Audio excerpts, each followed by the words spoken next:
Welcome to the Take the North podcast. I'm David Haugh on the Mully and Haugh Show on 670 The Score.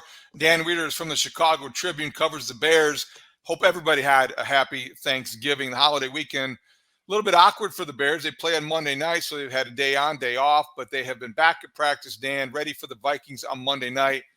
How do you think they have handled the off weekend, the extended break, if you will, and what's been the biggest thing to come out of Hallis Hall? Yeah, a little bit of an unorthodox week because they're playing on Monday night during a holiday week. And so on Thursday, on the holiday itself, they were able to just do a walkthrough and some meetings and then transition back to their regular program on Friday. I think early in the week, David, you sensed the sting from that loss in Detroit really lingering. I felt like there was a lot of conversation and still some almost scarring that you could feel in the locker room about trying to get past that and move on from a loss that left a mark without question, as we assumed it would.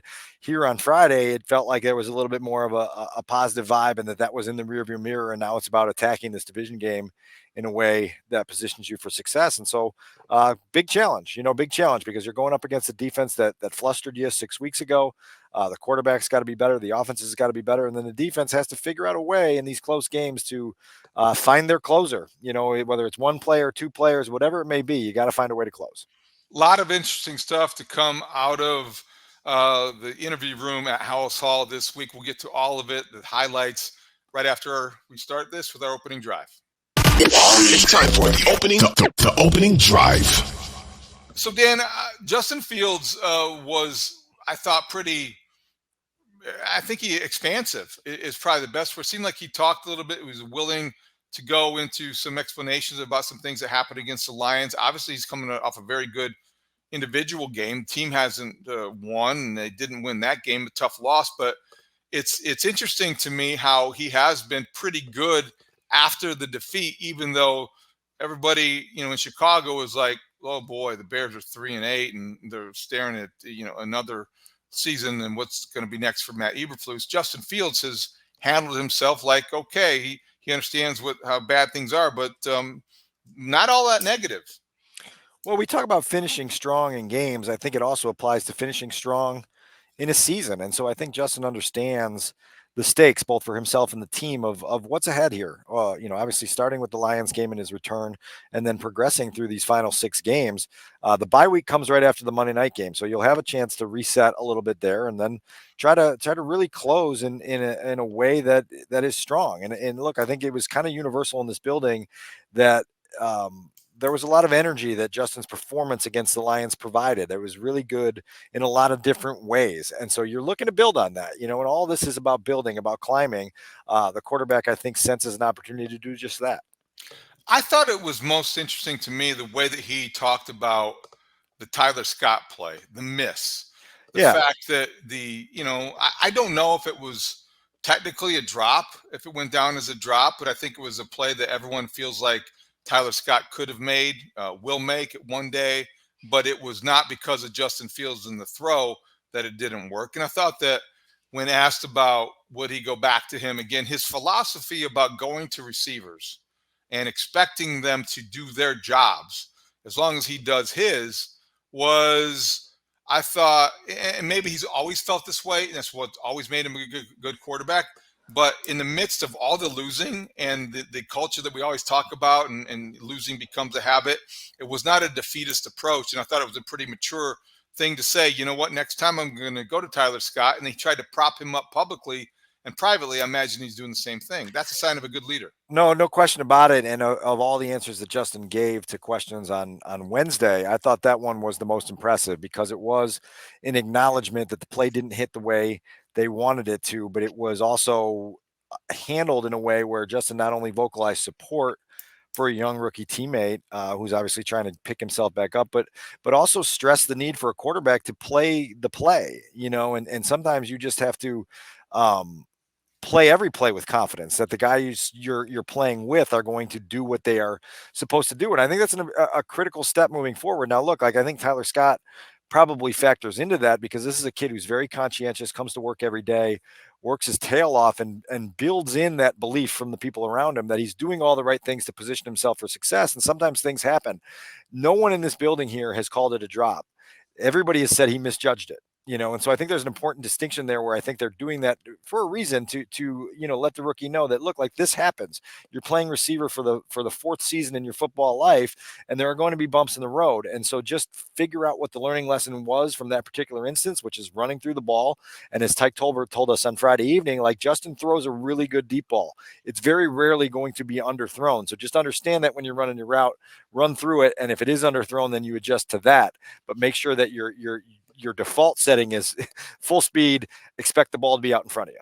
Before we get to what Luke Getsy had to say about that play specifically, I wanted to uh, also address the way Justin Fields talked about his 104-yard rushing day and, running versus passing. And I'm sure that came up and just where he is mentally, because Dan, again, from the outside, and I know he spoke right after the game, but just watching the Bears and watching Justin Fields, it looked like not only were they putting him in more spots to take advantage of his running ability, but he was more aggressive when they did that, and he seemed like he was more natural, and he looked like a guy who hadn't played in 35 days with the fresh legs. What did he say about whether or not he's feeling enthusiastic about going in that direction? Is that going to be something that we can see over the final 6 games, or how did he address that? Well, look, like, it's a good question because they got him out on the edge a few times in various ways, and Justin acknowledged that that's going to be more difficult against a Vikings team that brings pressure from every direction. And sometimes you may think, okay, we're going to try to go get out on the edge here. Well, they've got someone waiting there for you via some exotic blitz or some concept that takes things away from you. So it's going to be a totally different puzzle that they're putting together against the Vikings on Monday night. I also think, like, you think back earlier in the year where they ran maybe it was against the Chiefs. They ran a bunch of read option concepts, and the defense dictated that you give the ball. Maybe it was in Tampa. It was sometime in September, and you were just like, okay, like, if the defense is going to give you 6-yard gives to the running back, take them all day because that's positive momentum moving forward. Well, the Lions played it in a different way and gave Justin the ability to get outside with some of those zone read plays at times and make them pay in that regard. And so that's an interesting juggling act as well, because there are going to be different reads on different plays against different opponents. And so like, the idea that the game plan that was used against the Lions is going to be replicated every game from here on out is misguided. And so the Bears are just going to have to figure out which direction to take that based on what they're seeing. Well, I think also what makes this next challenge interesting is that we just saw what we saw, and I know what you said is valid, and then you've got the Brian Flores factor, because before Justin Fields went down against the Vikings, they had his number, and he wasn't playing at a high level, and you wonder, okay, He's not allowed to talk about that because he got hurt and he left the game prematurely. That's a rule amongst some people. You can't talk about that game. Well, so, but the thing is, you don't have to talk about it. We saw it, Yeah, right. They were getting the most of them. They were either outsmarting Justin Fields or Luke Getsy, or maybe both, because it wasn't his finest hour. And I looked it up today. He had 40 net passing yards on 7 possessions. That's not good. And he wasn't. Let's just say this: Justin Fields has had a passer rating of at least 100 in 3 of his last 4 games. He wasn't on track to do that in that game before the injury. No, sir. He did not look like somebody who was, well, if he just stayed healthy, he'd been rolling. No, he was not. So I wonder, does Brian Flores say, all right, well, we're going to do the same thing and confuse him again? Or look at that, well, maybe, but is that the same approach the Bears? Can't you acknowledge, I mean, the approach against the Lions was different than the approach against the Vikings in the way that they utilized Justin Fields? Oh, 100%. No, I'm saying that I fully expect Brian Flores to turn it loose again. And you're going to be seeing pressures on 2 out of every 3 snaps, coming from all different directions, from all different combinations of players. And so I think there's a lot of people that expect this to be another good measuring stick moment, because you saw what happened the first time they played. Now, how do you respond to that? How does the coordinator play the chess game in a way that sets you up for success? How do you, as a quarterback, live through the experience you had 6 weeks ago and take your best foot and move it forward, And so that's going to be really interesting to watch it play out on a national stage Monday night again, right? Like, there's no hiding, and this is going to be a game that's illuminated for the world to see. And as you know, really since last March, the Justin Fields conversation has been supercharged locally. It's been supercharged at times nationally. And so I think the whole world is going to be waiting for a Tuesday morning opportunity to weigh in on what we see on Monday Night Football. Last thing on this before we get to maybe some Getsy audio. I wonder if this is related at all or not. Justin Jefferson's status for the game would be considered murky as we sit here and talk today. I don't know if there's going to be much clarity before Monday night. Maybe they like it that way. I don't think that the criticism he's been exposed to on social media has been fair, and I'm glad that he lashed out on Friday against some of those characterizations. But I wonder this. Does his availability affect how the Vikings will approach their overall game plan with Kevin O'Connell? Maybe not offensively, but just the entire, if you have Justin Jefferson and Jordan Addison, you're more maybe willing to take some risks that you don't ordinarily take because you have no doubt such a high-powered offense. And you look at Kevin O'Connell, this guy gets things done. You thought they were going to be hurt without Kirk Cousins, then they lose Jefferson, and wow. So, Dan, I wonder, when you look at Jordan Addison, who's dangerous, he's got, 7 touchdown passes this year? They're still a dangerous team, but you add Justin Jefferson, maybe that affects how they would play defensively. Maybe it affects how many shots they take offensively. That's a big, obviously, it goes without saying, get the best receiver in the league, but how does Justin Jefferson's status affect the mindset? No, it impacts everything because he's one of the best players in all of football, and you have to be conscious of him on every snap, which then in turn opens things up for a Jordan Addison, for a TJ Hawkinson, for a KJ Osborne, and now you've got a quarterback in Josh Dobbs who's going to be playing his 4th game with the Vikings and making his 3rd start. He doesn't have a whole lot of time on task with Jefferson, but how much time on task do you need to let that guy go make plays? I don't expect Jefferson to play as we record this podcast on Friday evening. It just feels like it's trending in a direction where he's going to take a little bit more time. The Vikings head into their bye week after this, and then you have an opportunity beyond that to finish the season in that capacity. Look, like, these are business decisions that guys are making in addition to trying to, propel their team in the direction it needs to go. And it just has felt for the last couple of weeks like Jefferson wants to make darn certain that he's ready to go before he pushes himself and suffers a potential setback. Anything else about Fields at the podium that you think we overlooked? No, not from the podium, and we can get into some more conversation about the offense and Justin through the words of Luke Getsy, because I thought there was some really good stuff on Friday from the offensive coordinator. Let's start with Luke Getsy talking about the play that everyone's talking about, the miss to Tyler Scott, and whether or not that was the right decision by Justin Fields, because there's been a lot of conversation in Chicago about taking the shorter route, the shorter completion, and going to your best player, DJ Moore, who appeared to be open. This is what Luke Getsy had to say about that balance. I think that's all part of your growth, and when you're going through those types of situations, you always want to factor in who people are. That's always, matchups are always kind of the starting point of our week. When you're putting your plan together. But the cool part about it was just the way that he processed it, the way he communicated it, the way that he talked about why he did what he did and what he saw. Like, that's all real growth and stuff like that. And then he made a good throw. His feet need to be cleaned up a little bit on that one. In that moment, kind of felt, I think it was the left side that he kind of had to take a little extra hitch, but at the same time, he was seeing everything clearly. It made a good throw too, and Tyler will make that the next time we give him that opportunity.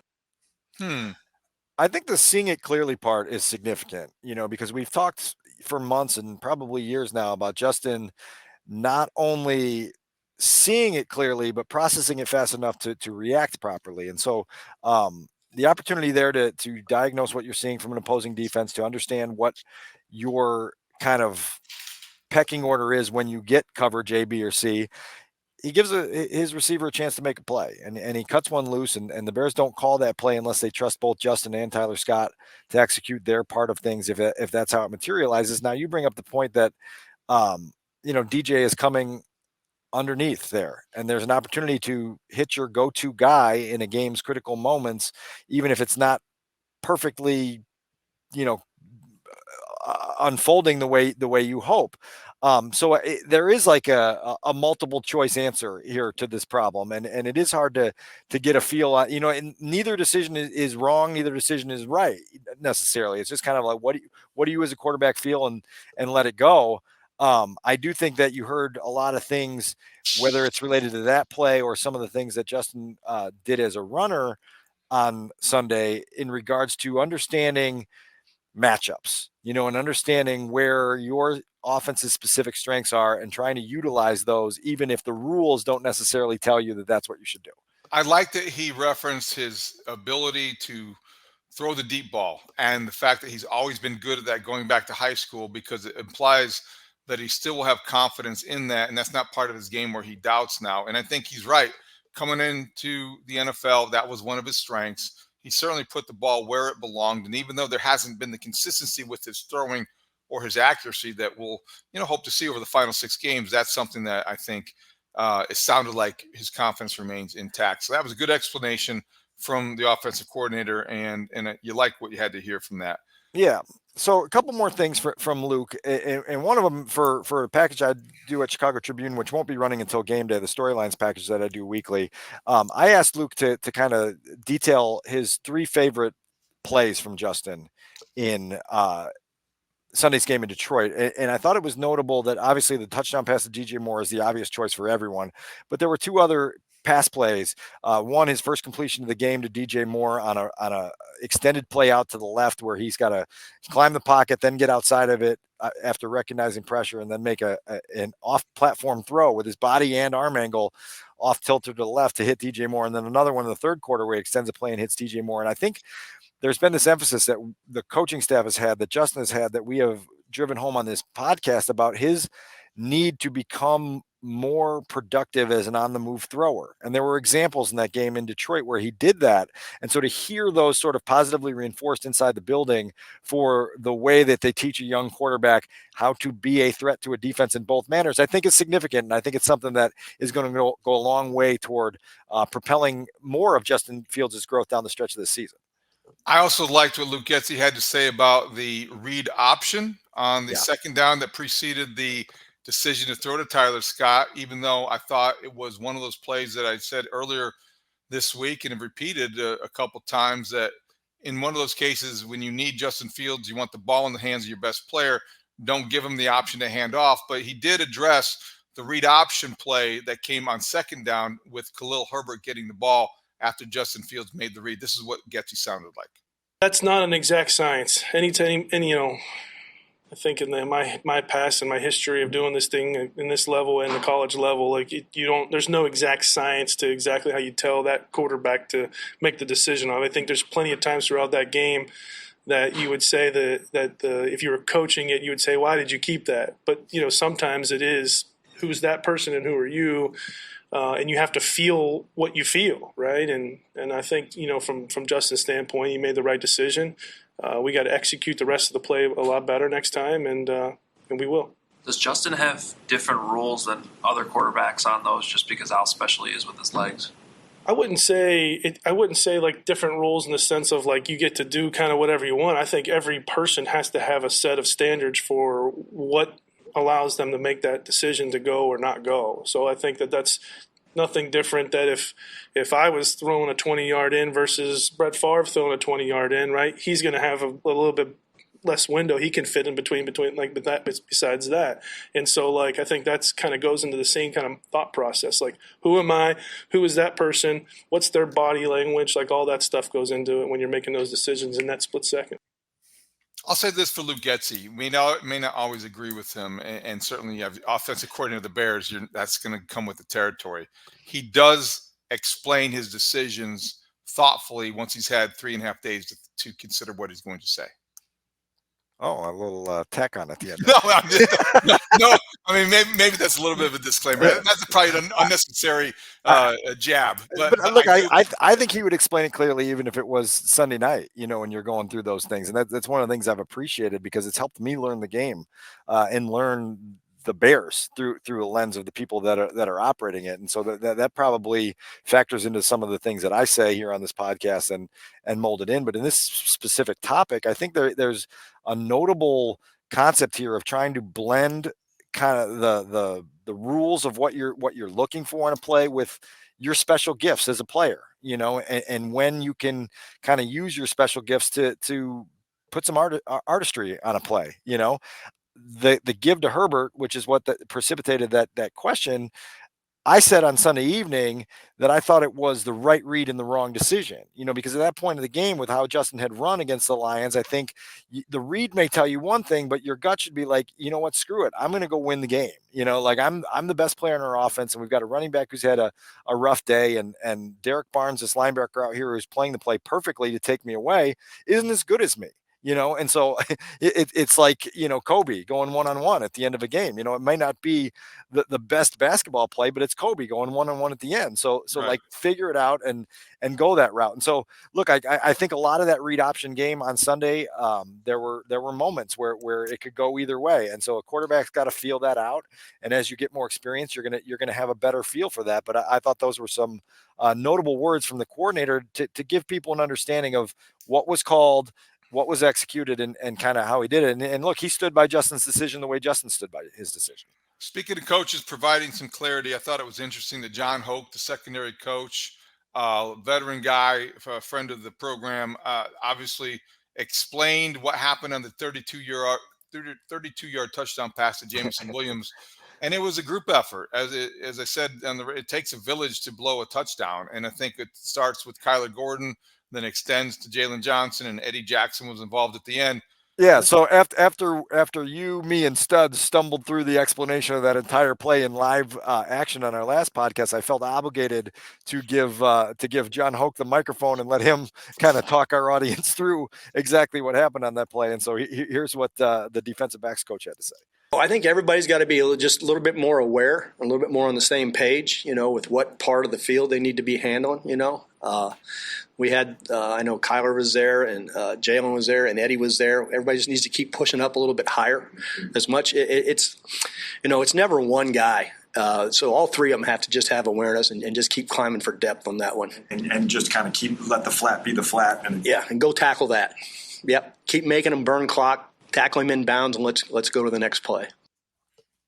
So that's got to speak to your defensive back sensibility there, right, David? Yeah, we used to call it cash and credit. I mean, you'd be able to figure it out, and you definitely have to keep everything in front of you, and you're not going to get hurt that way. You're certainly not going to lose a ball game and get beat for a touchdown. And two coverage and zone coverage like that, everything's on a string. So it starts with the guy in the nickel, and Jon Hoke explained it very well.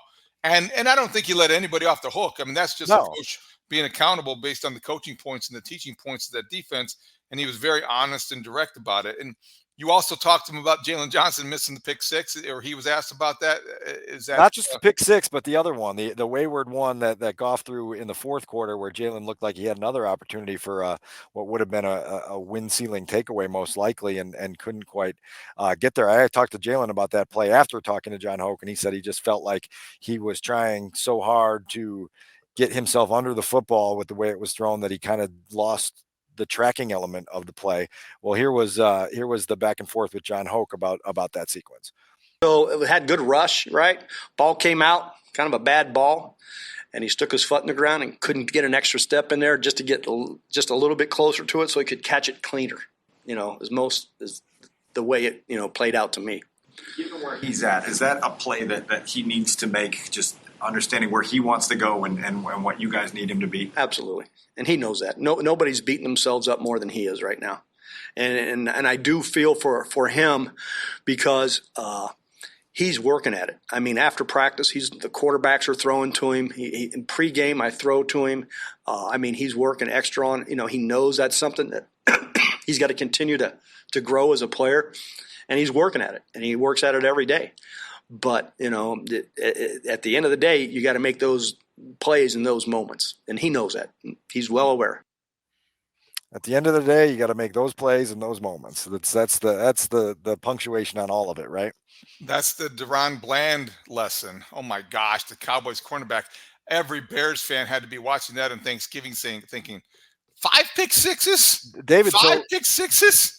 I talked to Jalen Johnson about just that today. He trains with Deron Bland in Fresno in the offseason, so they know each other very well. And so he understands kind of the opportunities that Deron Bland has capitalized on. Eddie Jackson also talked about that, because not that long ago, 5 years ago, Eddie Jackson was the guy who was lighting up TV screens with touchdown after touchdown after touchdown after touchdown. And it's been a long time since he's been in that groove, right? And so, Eddie he's a Jackson guy. was in a pretty good groove. I don't know if he was in a 5-pick-6 kind of groove. How many touchdowns did he score in 2018? I need to do a quick check here. I mean, he had the one against the Vikings in primetime. He had the one against the Lions on Thanksgiving. There was at least 3, maybe 4 touchdowns that season from Eddie Jackson. All right. And yeah, it was there for him. And so he knows what it is. And those guys in the defensive backfield have great appreciation for this dude coming in for Trayvon Diggs, and obviously putting himself in position to one day earn a lot of money if he can keep this production up. 6 games left. He's going to get votes for Defensive Player of the Year if this keeps up.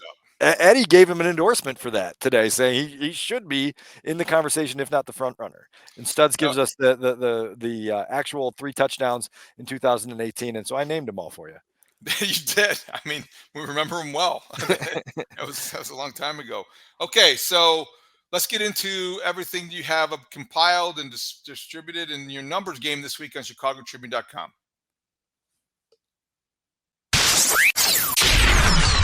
Numbers game. All right, we'll get to that's good. We'll get to the predictions in a second. Dan, on ChicagoTribune.com, you've got 12 numbers that tell a story this week. They're good ones again. Where do you want to start? What are the highlights? Yeah, I'm going to start with 7, and that's the number of career games where Justin Fields has had a passer rating above 100. You mentioned earlier in this episode that 3 of those have come in his last 4 starts, which is obviously a trend in the right direction for how Justin's seeing the field and working the passing game right now. Over the last 4 starts, he's thrown for 844 yards, 9 touchdowns, 2 interceptions, and a 116.5 rating. So that's obviously an encouraging note as it relates to the quarterback trying to string together a strong finish. That's a good one. What else? All right. Second number is 104.5. That's the average receiving yards per game in the 6 contests that Fields has started and finished for DJ Moore, who's coming off a 7-catch, 96-yard, 1 touchdown performance last week against the Lions. He only had 1 catch for 7 yards in the 7 possessions that Fields was on the field against the Vikings 6 weeks ago. So those 2 numbers are at odds with each other. A 104.5 yards per game average in 6 full games, and only 7 yards in the abbreviated game that Justin Fields played. So let's see what happens on Monday night. So do you think it's DJ Moore? Is that chemistry? Is it anything more than that? It's an easy thing to cite, but are they just more likely to take a shot down the field with Justin Fields than when he was with Tyson Bagent in the 4 games? I mean, that's a pretty stark contrast in his production. Well, look, and you just, chemistry is a big part of this, but those are the 2 best players on your offense. And so you're trying every single week to get those guys going. And we already talked about the touchdown pass to DJ in Detroit, the off-script plays that Justin made to him in Detroit. So there's something here, and there's something here that is obvious and something that you got to tap into every week. And again, now you got to do it against an opponent that took you away the last time. And so let's see how they respond. Any good Josh Dobbs numbers? I did have a good Josh Dobbs numbers. That guy. Look, like the best one, David, it most likely is the number of teams he's been on here in the calendar year. 7 teams in his career, and in this calendar year, he's been on 4. Finished last season with the Titans, signed with the Cleveland Browns in March, traded to the Arizona Cardinals in August, and then dealt again to the Vikings last month. So this is a guy who's been around the block and obviously has impressed a lot of people with how quickly he has had success with the Vikings when thrown into early and emergency action and able to propel them to a couple wins.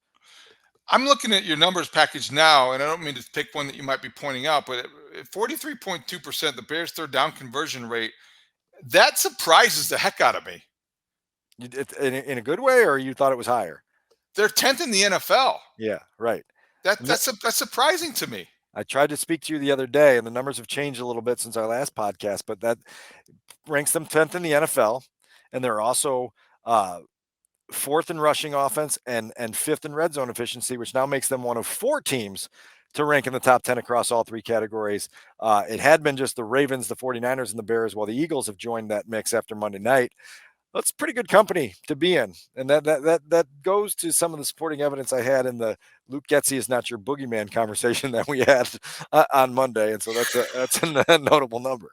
We'll revisit that. I got one more. I got one Go ahead. more for you because I think this one's important. You mentioned it earlier. It's 15-6, and it's the Vikings record under Kevin O'Connell in one-score games. They were an absolutely unfathomable 11-0 on the way to the NFC North title last year. Started this year a little rough, but have gotten back to 5-5 in one-score games this season. You contrast that with the Bears' 2-11 record under Matt Eberflus, and you go, whoa, if this game is close on Monday night, I know which direction that those numbers would point you in. And I think that people do want to check out your numbers package because you find a way again to include Cairo Santos in it.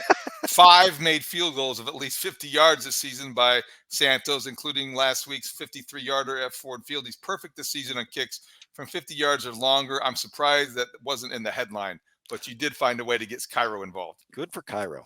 Good for Cairo. All right, let's bring in studs, and we'll make our predictions for Monday Night Football in Minnesota in the stadium that have not been to SoFi, but is the nicest football stadium I've ever visited. Studs, let's start with you.